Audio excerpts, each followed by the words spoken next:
Estamos aquí con la presencia del economista José Luis Espert para analizar las principales noticias económicas de estos últimos días. ¿Qué tal, José Luis? ¿Qué tal? ¿Cómo les va? Buenas noches. Gracias por estar aquí. Placer, placer. Bueno, una semana en la que el Banco Central presentó su meta de inflación para el año que viene de entre el 12 y el 17%.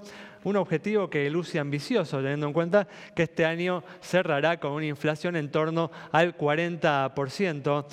José Luis, ¿estás de acuerdo con el sistema y la meta establecida, presentada justamente el otro día por el Banco Central?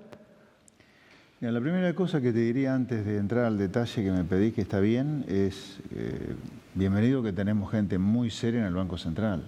Bienvenido, por Dios, estás... Incluso hasta el presupuesto mismo que se ha presentado. Afortunadamente estamos con gente que lo que dicen se puede debatir, pero no lo podés tirar a la basura. Lo anterior era para despreciarlo, directamente era para mofarse el presupuesto de Kicillof, lo que decía Vanoli. Acá estamos frente a gente seria, podés estar de acuerdo o no, pero gente seria. El presupuesto se puede discutir, el programa monetario también. Entonces lo primero que quiero decirte es eso, la verdad que bienvenido este nivel de profesionalidad que el gobierno de Macri nos propone. Con respecto al tema de las metas de inflación, yo tengo ahí dudas filosóficas y metodológicas. Las dudas filosóficas es esto de andar controlando la tasa de interés para después controlar la demanda de dinero, para después controlar la tasa de inflación, no es algo que me entusiasme demasiado. Segundo, en lo metodológico, este régimen funciona bien en países con muy baja inflación y de muchos años, además, no de un tiempito. Acá estamos saliendo de una inflación del 40% aplicando meta de inflación. Tendría mi duda metodológica. El tercer plano sería el pronóstico que tiene el Banco Central para el año que viene de inflación. Y yo tengo mis dudas de una inflación entre 12 y 17. ¿La cota mínima 12 o 13 fue? Entre 12 y 17. Está bien, la 17 me acordaba de 12, ok. Estamos hablando de una inflación de menos del 1% promedio mensual o del 1,3, 1,4, ¿no? Puede ser una inflación un poco baja, más cuando el gobierno piensa crecer 3,5, más cuando piensa devaluar 20% de la moneda el año que viene, según el presupuesto. Hay como cierta inconsistencia, ¿no? Sí, Aparente. a mí no me parece consistente. Y más cuando los salarios que uno empieza a ver que ya se están pensando para el año que viene, estamos hablando de fuera de convenio, que lo que he visto en estos días, de más de 30%. No me parece fácil. Sí, lo que preocupa además también es que para que estos sistemas funcionen hay que lograr credibilidad, ¿no? Y si se empieza además con un objetivo tan ambicioso, me parece que el Banco Central también se arriesga a perder justamente esa credibilidad en el primer año. Una duda de entrada, ¿no? De entrada, incluso estoy en desacuerdo con haber presionado tanto para bajar la inflación cuando se está devaluando, ajustando tarifas.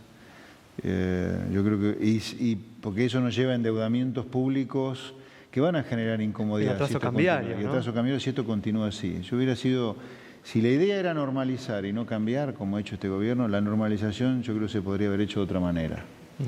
¿Te referís a una inflación más alta este año, menor endeudamiento y comenzar a bajarla el año próximo? ¿Te preocupa? ¿Cuándo se bajara el déficit? El déficit fiscal de Cambiemos en 2016, primer año, y en el segundo año que está en el presupuesto, incluyendo provincias, pero son los números que están en el presupuesto, oficiales de ellos, son mayores a los déficits fiscales de Cristina Kirchner. Que ya eran altos. Que ya eran altos. Así que yo, sin baja de déficit, me parece que está mal poner tanto énfasis en la baja de la tasa de inflación porque te vas a ir a endeudamientos que te van a atrasar el tipo de cambio peligrosamente y un nivel de endeudamiento alto. O sea, el argumento de algunos funcionarios de Hacienda de como tenemos deuda pública baja, vamos a endeudarnos, es ridículo.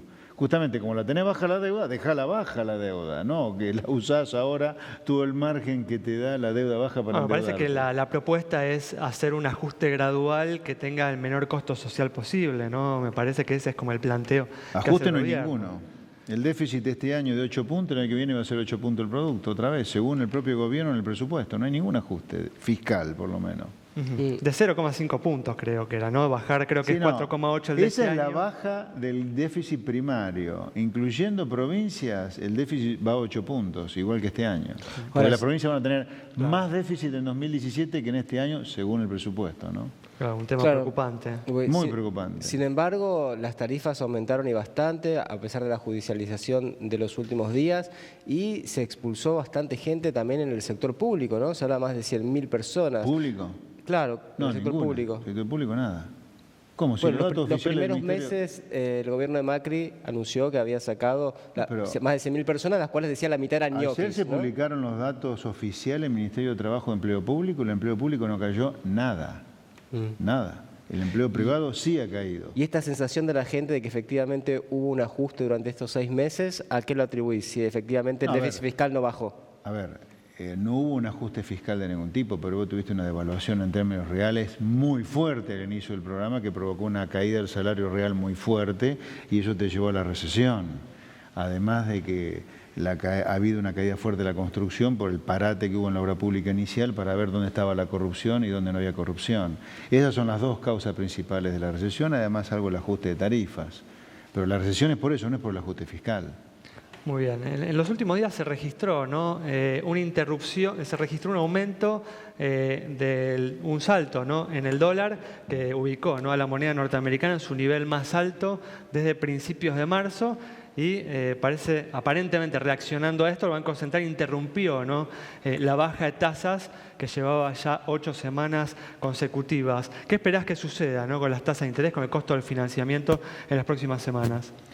Me da la sensación que el costo de financiamiento va para abajo, porque vamos, a ver, la inflación más allá del número de agosto, que es muy particular, va a estacionarse ahí en 1,5, 1, algunos meses también. Así que creo que una vez que la inflación persista en esos niveles un par de meses, algo va a bajar al costo financiero.